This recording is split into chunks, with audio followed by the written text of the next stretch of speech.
შენ კიდე ერთ დიდ ქართველთან გაკავშირებს ურთიერთობა, ეს იყო ბატონი ანზორ ერქომაიშვილი. მოდი ეს ამბავიც გაიხსენე.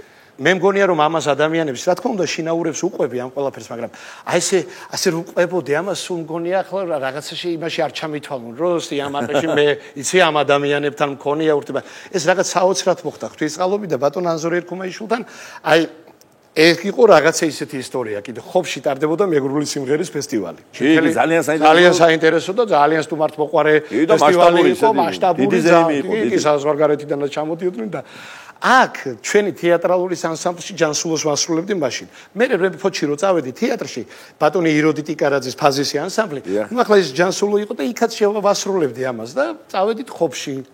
ხობში რო წავედით, გალა კონცერტამდე იყო კიდე ერთი წინა კონცერტი ხეთაში, ღიაცის ქვეშ. მან რო ვიმღერეთ ჯანსულო და მეორე სიმღერა, ანზორი მოვიდა, ბატონი ანზორი ერქომაიშვილი და იროდიო ხვალო სტადიონზე რო გალა კონცერტიაო, მანდო მინდაო აი ჯანსულო იყოსო რა, ჯანსულო იყოსო და ნუ ახლა ბუნებრივია გაგვიხარდა, გამიხარდა მეც და ნუ კარგი ახლა ჯანსულოა და მივედით და დილით მივედით და მოდის ბატონი ანზორი.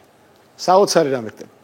იმ ღონისძიებაზე ბარქაია, ხურცილავა და სიჭინავა ლეგენდები ესენი სცენაზე ისხდნენ და თან ამ კონცერტში ამათი საიუბილეო თარიღი იყო, აი ეს რა ქვია აღსანიშნავი, ნუ ეს ამბავი. დიდი ქართველი მეგობრები და მოდის ბატონი ანზორი, ჯან გენაცვალ და ბურთი უჭირავს ხელში.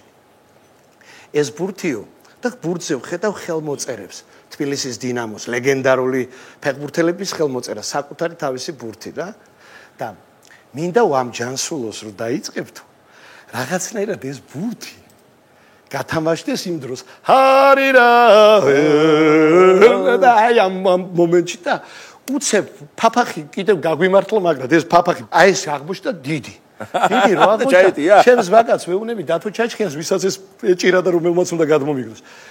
ჩავდები შენივრად ბურთი, შიგნით როგორ იცი, ვერცხლი ჩაჯდა შიგნით რა. ეს ჩაჯდა ფაფახში. და დათოს ვეუბნები.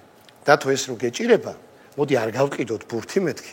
არ გავყიდოთ ბურთი და გადმოგდების მაგივრად რომ მოვა მომენტი. ასე უკვე დოპილი რო არის და რომ უნდა დავიწყო, კი არ გადმომიგდო. მე რაღაც ასე გავაკეთებ, რაღაცა მოძრაობას მეთქი და უბრალოდ და ისე მაყურებელმა რო არ ნახოს, ისე დამიდევი ეს მეთქი და დათომაც ხუთიანზე შემისრულა ეს ყველაფერი დადო ეს და მაყურებელი მართლა დარწმუნებული ვიყავი.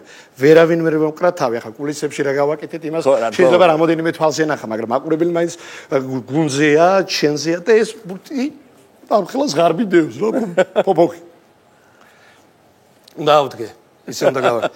და ჰარირა წავიდა და აი ეს მოვუკიდე ამას და ასე რო ავწიო ნელა, ვიფიქრე არ ამოუყვეს ბურთი. და წამოვარტყი და ხო იცი როგორც ეს ფოკუსნიკი რო ჰოპ ჰალეო ბურთი გაჩნდა. ბურთი გაჩნდა და აი იქ გავრისკე რა.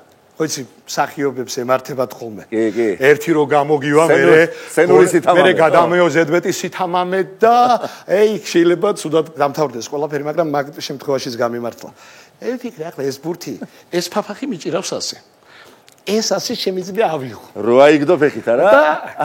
ეთქი რა ახლა ბავშვობაში ვაკეთებდი ამას და მაგ ტაქტი არის რა, სადაც დოლიში არის და ეს წავდა ბიჭო და ეს დატრიალდა ბურთი და ისე აგვიხდეს ხალხო. ბარქაია ჩაატარე რეალურად რა. ასე ხელში ჩამიჯდა ეს ბურთი. ჩამიჯდა და წავიდა ცეკვა.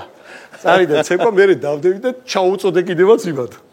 ბურთი და აი ეს ბატონმა ანზორმა აი ეს იდეა რო შემომთავაზა და ეს რო გავაკეთეთ, ნუ მე ჩემი გულით ვატარებ იმ კომპლიმენტს და იმ სიხარულს და იმ სიამოვნებას, რაც მან მითხრა, სიმართლე გითხრათ, მახსოვს, მაგრამ იყოს ეს ჩემთან. აი, გენაცვალე.